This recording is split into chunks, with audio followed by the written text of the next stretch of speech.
Hey, it's Justin from CanadaWhips.ca, and in this video, we're going to learn the reverse overhead crack. In this video, I'm going to show you how to do the reverse overhead crack, give you some tips to fix some common problems, and then show you a couple fun variations. The reverse overhead crack, which is also sometimes called the flick, is a horizontal crack that happens above your head, and it happens in the opposite direction that the regular overhead crack would go. For example, the overhead crack in your right hand starts spinning counterclockwise and ends clockwise. The reverse overhead starts spinning clockwise and ends counterclockwise. For this reason, the moves pair together really well. One move leads into the other and vice versa. Start with the whip in your dominant hand holding towards the bottom of the handle. If you're right-handed, you're going to spin the whip clockwise. So as it comes over your head, it's going away from you, and as it comes on the outside of your body, it's coming back in towards you. Or if you're left-handed, you're going to be spinning counterclockwise. Again, on the inside, it's coming out. On the outside, it's coming in. Make sure that you get a nice big spin with this whip. You want your arm to be fully extended for as long as it can be. And when the whip is coming up over your head, you're kind of pointing it with the wrist. So you can see my thumb points out, out, out, in over my head, out, out, out, in over my head. And having a good understanding of where that thumb is pointing is really the key to being able to do this crack well. Step 2 is waiting. Just like all of our other basic cracks, you have to make sure that before you crack, you wait for the thong to get into the right position before you initiate the cracking motion. In this case, we need to wait for the thong to be up above our head, just about here. When I do the reverse overhead crack, I can actually see the thong up here before I initiate the crack. So I'm spinning it this way. I'm going to pause. I see it. And once I've seen it here, that's when I'm doing the crack. Let's talk about how to get into that position. From your spin, your arm's going to be out straight. It's going to point over to the side. And when it starts coming up behind you, you're going to notice that your elbow is bending and your wrist is twisting. That's exactly what you want. You want your thumb to point in and up towards your head this way, like this. So this is about the right position that you want to be in. Your arm goes out, elbow bends, wrist turns around, thumb is pointing across your head towards your other side. And we're going to wait until we can see the thong in front of us right here. There. Step 3 is the crack. So we're just going to reverse what we did in step 1. Once our hand is here, our wrist is going to twist back out the other way. So instead of twisting in like it has been, it's going to twist back behind us and out.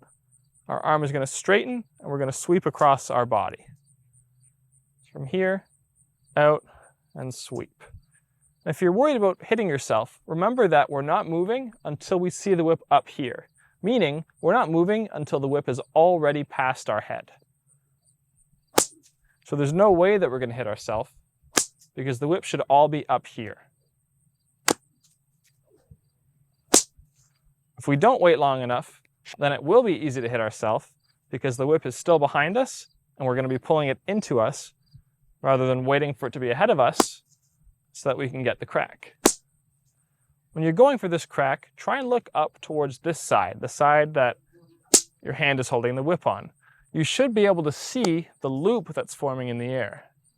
You want to make that loop as tight as possible. I like to think of it like I'm drawing a C in the air with the end of the handle. So my arm swings out and up, it pauses. Once the whip is in position, my handle is drawing a C in the air.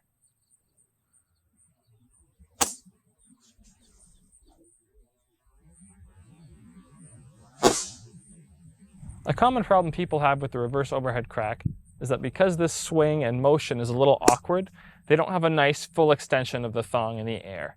It might tend to flop around a little. When they come in like this, it's not really nice and straight like it would be. So really make sure you have a nice, strong swing. You want the whip to be fully extended the whole way around.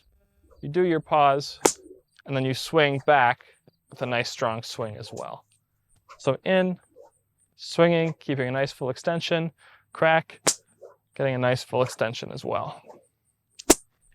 Another thing is it can feel like there's a lot of stuff happening all at once.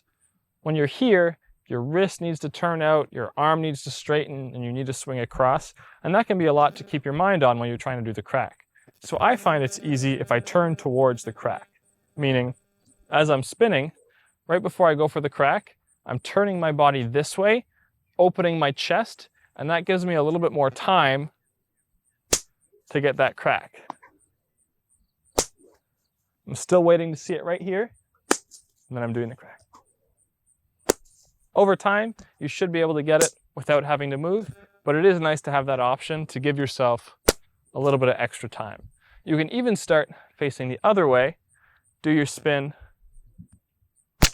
and get your crack just like that. Other things to keep in mind, make sure your handle points up, kind of towards the sky. You don't want your handle to be pointing straight, because then you're not going to give the whip a chance to go above you. You want the handle pointing up so that the whip stays up. And then again, as I've mentioned, make sure the whip is always in front of you before you start the crack. Right there. Right there. Finally, let's talk about a couple fun variations. The first one is, once you've learned it in both hands, you can switch with your hands in front of you like this. As well, if you know the overhead crack, you can go back and forth like I mentioned before. And then you can switch back and forth this way, behind your back, and you can always keep the whip cracking over your head.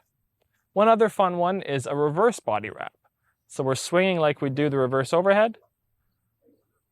We're going to put the handle behind our back like this, so the handle is pointing towards the back of our shoulder blade. The whip wraps around us, and then we just take the whip and bring it behind our head and around, and then we're unwrapped, and we can do the crack.